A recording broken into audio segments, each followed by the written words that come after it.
Le film s'ouvre en 1950 avec James Wright qui arrive au dojo Ido. Dès qu'il franchit la porte, il observe les élèves s'entraîner avec assiduité et exige de parler au maître au sujet d'un homme dont la photographie trône en évidence sur le mur. Le maître lui raconte comment son père lui avait parlé de l'esprit combatif indomptable de cet homme et de son style de combat controversé, avant de prévenir James que sa présence au dojo a attiré les ennuis et le déshonneur sur sa famille. Pour prouver sa détermination, le maître ordonne à ses élèves d'affronter James. Avec une vitesse et une habileté stupéfiantes, celui-ci les met tous hors de combat en quelques secondes. Intrigué, le maître lui demande alors d'expliquer la raison de sa visite. Le récit bascule ensuite en 1942, au cœur de la Seconde Guerre mondiale, lors de la bataille de Bataan. James Wright, Wing Commander britannique décoré servant dans les forces alliées, se retrouve pris dans le chaos d'un front qui s'effondre. L'avancée japonaise implacable submerge les troupes alliées. Au cours d'un engagement aérien, l'avion de James est abattu. Il s'écrase en territoire ennemi, survit de justesse à l'impact, mais se retrouve aussitôt encerclé par des soldats japonais. Ensanglanté et meurtri, il puise dans ses dernières shakedown force pour les repousser. Malgré une résistance acharnée, il finit capturé et conduit dans un camp de prisonniers aux conditions inhumaines. Là, il rencontre le lieutenant-colonel Ito, qui le sous-estime et ordonne au caporal Yano et à d'autres hommes de confiance de l'emmener en forêt pour l'exécuter. Dans un sursaut désespéré de survie, James riposte avec violence et tue ses geôliers. Après les avoir éliminés, il s'enfuit à travers la jungle où il découvre l'un de leurs avions. Alors qu'il cherche un moyen de quitter le territoire ennemi, il tombe dans un piège tendu dans la végétation et se fait reprendre. Ramène devant le lieutenant-colonel Ido. Celui-ci confisque plusieurs de ses biens précieux et lui promet une mort pour le lendemain. Dans le camp, James fait la connaissance d'autres prisonniers de diverses nationalités. Marines américains endurcis, résistants philippins et soldats alliés de tous horizons. Le jour suivant, Ido prépare un combat à mort. Musique, combat à mort, il oppose James à un prisonnier gigantesque, à demi-mort de faim. Bien que James sorte vainqueur, cette victoire creuse le hante par le poids écrasant de la survie. Plus tard, le second Ido demande l'autorisation de l'éliminer définitivement. Ido refuse, affirmant que l'heure de James viendra bientôt. Entre-temps, les hommes d'Ito convoquent James au bureau de leur commandant, où son destin reste suspendu à un fil. Au plus profond du camp, James rencontre une femme nommée Teresa, capturée et contrainte de servir d'infirmière aux soldats japonais. Curieux de ses impressionnantes aptitudes au combat, le lieutenant-colonel Ido l'interroge sur l'origine de son entraînement aux techniques les plus interdites. James garde le silence sur son maître et refuse de livrer la moindre information. Dans une démonstration glaçante de pouvoir, Ido le menace de mort pour le lendemain et ordonne qu'on l'emmène. Le matin suivant, James est traîné jusqu'à l'arène de fortune où il affronte d'autres prisonniers dans des combats brutaux. Musique, ouais, oh mon Dieu. Musique. Au milieu du désespoir de leur captivité, James élabore un plan audacieux pour voler une radio aux soldats japonais et appeler à l'aide. Pendant les travaux quotidiens, lui et ses compagnons créent une diversion pour éloigner les gardes de leur poste. Profitant de l'occasion, James parvient à s'emparer de la radio. Le lendemain, le lieutenant-colonel Ito réunit les prisonniers pour leur rappeler que toute tentative d'évasion sera sévèrement punie. Pour appuyer ses dires, il châtie publiquement ceux qu'il soupçonne de préparer une fuite. James, inébranlable, décide de s'évader cette nuit-là. Il se glisse dans la jungle, repère minutieusement un endroit où il pourrait établir un contact. Pendant ce temps, les soldats japonais effectuent une inspection de routine du camp pour s'assurer que tous les prisonniers sont bien là. Grâce à l'astuce de James qui a placé ses chaussures dans son lit, il échappe à la détection.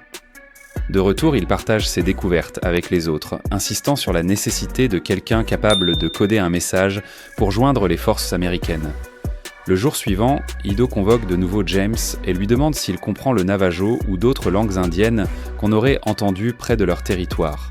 James feint l'ignorance, ce qui met Ido hors de lui. Dans un accès de rage, celui-ci déclare qu'aucun prisonnier ne reverra jamais sa famille. Il fait attacher James à des poteaux et ordonne à plusieurs hommes de le rouer de coups sans merci. Après lui avoir infligé de graves blessures, Ido le libère mais lui impose de combattre pour sa vie. Musique court.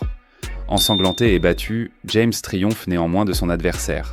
Mais dans un cruel retournement, Ido fait exécuter plusieurs prisonniers et ordonne à son second de l'assommer. À son réveil, James se retrouve bandé et soigné par Teresa. qui lui explique qu'il essaie le premier prisonnier à bénéficier d'un tel traitement, signe de sa chance dans ces circonstances désespérées. Une fois rétabli, James regagne le camp avec une détermination renouvelée. Il galvanise les autres prisonniers, les exhortant à tenir bon car leur plan d'évasion approche. Ils lui apprennent que pendant son inconscience, un document signé par le général Douglas MacArthur a averti toutes les forces japonaises détenant des prisonniers qu'une attaque était imminente. Cette nouvelle ravive l'espoir chez James, et cette nuit-là, ils tentent de mettre leur plan de communication à exécution. Malheureusement, la sécurité renforcée fait échouer leur tentative. Un soldat japonais les repère. Dans un acte de désespoir brutal, il le tue. Alors qu'ils s'apprêtent à battre en retraite, un jeune soldat apparaît. James, dans un geste de clémence inattendu, ordonne à ses hommes de ne pas le toucher, épargnant ainsi sa vie tandis qu'il regagne précipitamment le camp.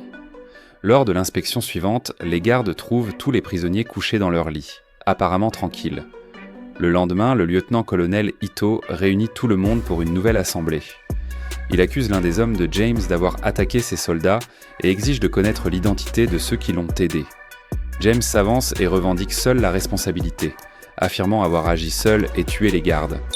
Déconcerté par cette audace, Ito fait avancer un autre prisonnier et ordonne à James de l'exécuter d'un coup interdit. James refuse. Ito fait alors abattre l'innocent. Lors du combat suivant, Musique, l'ami de James, parvient à vaincre son adversaire. Mais Ito convoque ensuite James dans son bureau. Là, James défie Ito en duel. Celui-ci refuse et l'envoie effectuer des travaux pénibles. Pendant le labeur, James réunit ses hommes et leur annonce qu'ils devront envoyer un signal cette nuit-là. À la tombée de la nuit, ils passent à l'action, accompagnés de l'un des leurs qui connaît le code radio pour demander de l'aide. Les esprits s'allègent. Ils transmettent leur position et attendent anxieusement les secours.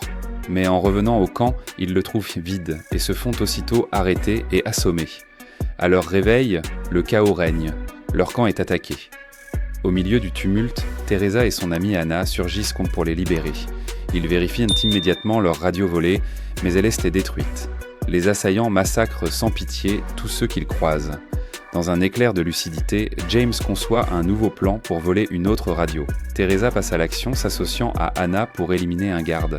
Animés par la colère et la soif de vengeance, les prisonniers se rebellent contre leur geôlier qui riposte avec acharnement. Super. Musique. Allez, musique. Juste avant que leur tentative d'évasion ne se concrétise, James affronte une dernière fois Ito dans son bureau et le défie au combat. Personne ne fuit. Musique. Au moment où il s'apprête à l'achever, l'un de ses hommes intervient et l'entraîne loin. Le second Ito ouvre le feu sur eux. Ito stoppe le carnage, laissant James et son camarade s'échapper. Ils atteignent finalement leur objectif et signalent les Américains, qui réagissent promptement en neutralisant les assaillants et en facilitant leur fuite hors du territoire ennemi. Retour au présent, au dojo, le maître renvoie ses élèves et défie James en combat singulier. Après un échange féroce, James le vainc, puis lui demande de lui montrer le coup interdit dont son père parlait si souvent. Merci d'avoir regardé. Si vous êtes nouveau ici, n'oubliez pas de vous abonner pour d'autres résumés. À la prochaine, passez une excellente journée.